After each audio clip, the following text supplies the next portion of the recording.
चलिए अपने टॉपिक पर चलते हैं। आज सवाल क्या है वो देखते हैं।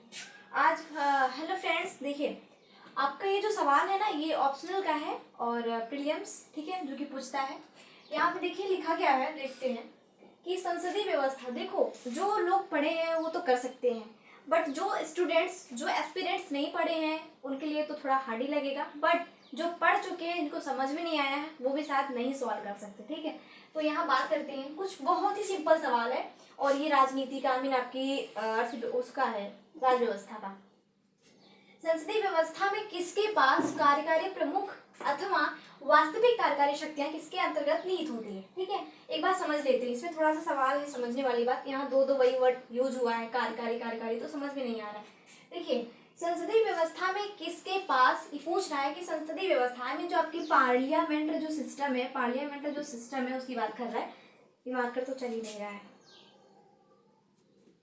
देखिए, ये कह रहा है कि संसदीय व्यवस्था मतलब आपके जो पार्लियामेंट सिस्टम है ना, उसकी बात कर रहा है।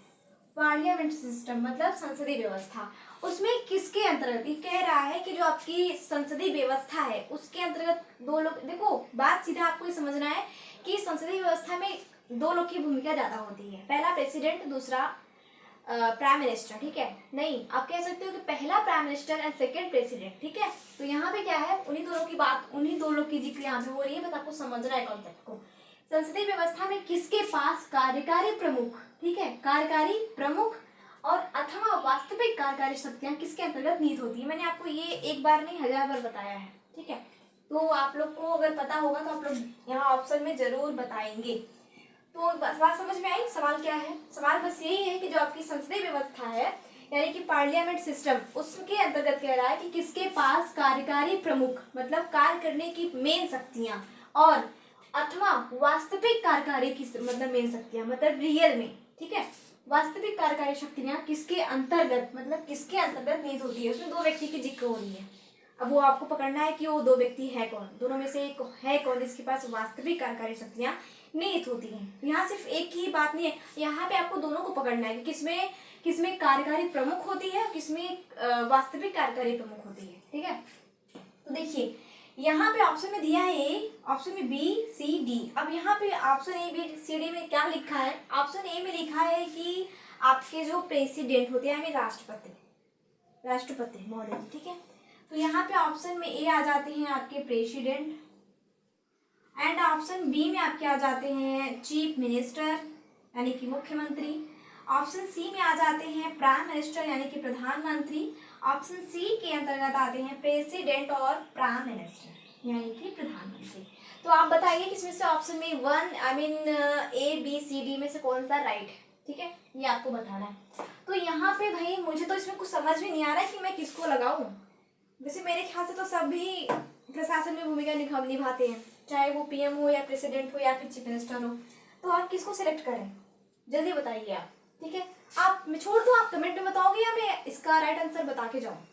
चलिए फिलहाल मैं बता देती हूँ इसमें से ऑप्शन। एक बात समझो, ऐसे ही मैं झट से नहीं बता दूंगी क्योंकि ऐसे बताने पे आप एक बार कॉपी कर सकते हो बट एग्जाम में शायद आपके दिमाग में ना रहे। ठीक है, तो यहाँ पे कॉन्सेप्ट समझोगे तो आगे आपको याद रहेगा। तो यहाँ क्या रहा है कि पार्लियामेंट सिस्टम मतलब जो आपकी संसदीय व्यवस्था है, यानी कह सकते हो जो आपकी कॉन्स्टिट्यूशन है, ठीक है, उसके बारे में बात हो रही है। यानी कि संविधान जो आपका रूल बनाता है उसे फॉलो होता है पार्लियामेंट सिस्टम, वही बात हो रही है। तो संसदीय व्यवस्था में किसके पास, अब देखो एक बात याद रखो, आपको पकड़ना कैसे है वो देखिए।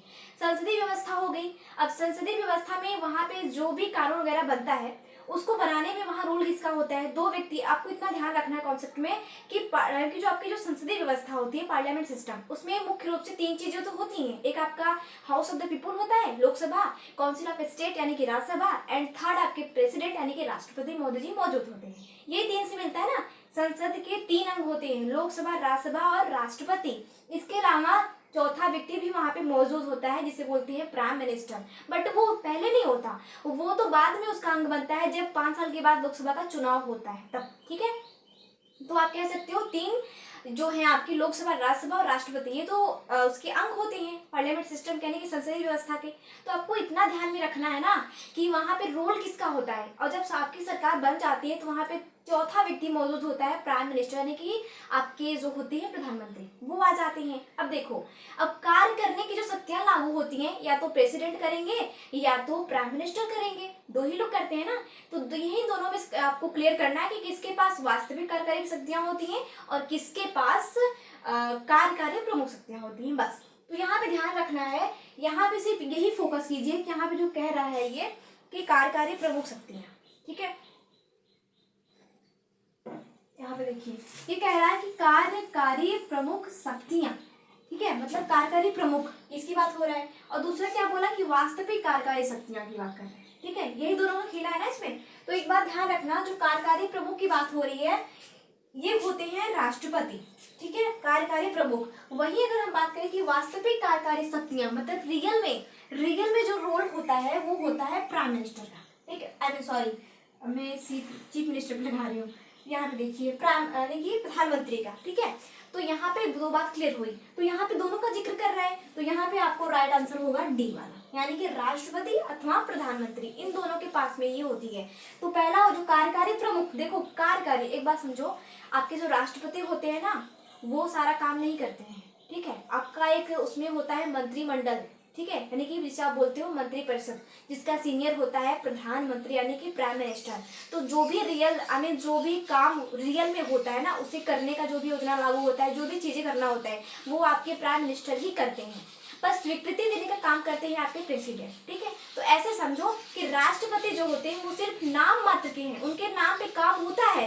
हाँ, जैसे आपको बताओ, देखो अभी मानो कि अगर एग्जाम्पल दे रही हूँ, अगर आपके घर में ही 3 व्यक्ति थे, ठीक है, और एक बाहरी कमाने चला गया, आपके घर में 2 व्यक्ति मौजूद हैं, ठीक है। तो उसमें क्या होता है, अगर वहां से बाहर से जो व्यक्ति कमाने गया है वो अगर वहां से पैसा ट्रांसफर कर रहा है, तो यहाँ पे उसे यहाँ पे घर पे जो काम होगा उसे कौन करेगा, उस पैसे से आप ही करोगे ना। जो उसमें 2 व्यक्ति मौजूद है, 2 व्यक्ति में से कोई भी कर सकता है, ठीक है, दोनों में से तो करेगा एक ही। हाँ, तो यहाँ पे ऐसी मैं आपको बता रही हूँ कि वैसे सेम है। अब देखो प्रेसिडेंट जो होते हैं वो जो भी कहेंगे वही करेगा आपका क्या नाम है, प्रेसिडेंट जो भी कहते हैं वो आपका प्राइम मिनिस्टर महोदय जी करते हैं, यानी कि प्रधानमंत्री जी कहते हैं, ठीक है। वो कोई भी कानून पास होता है उस पर सिग्नेचर करते हैं, वो रियल में कानून लागू के रूप में, मतलब कानून के रूप में लागू हो जाता है, इतना बस उनका रोल होता है प्रेसिडेंट का। बट वहीं जो भी रियल में काम होता है वो उसको संचालित करने का काम, उसका दायित्व जो होता है, रिस्पॉन्सिबिलिटी, वो आपके प्राइम मिनिस्टर के पास ही होती है, ठीक है। तो ये बात आपको क्लियर करना है। हो गया सवाल हल, आगे चले, ठीक है। अब मैं आगे बढ़ती हूँ। तो एक बात यहाँ पे याद रखिएगा, आगे अब आज हम पढ़ेंगे, पता है क्या,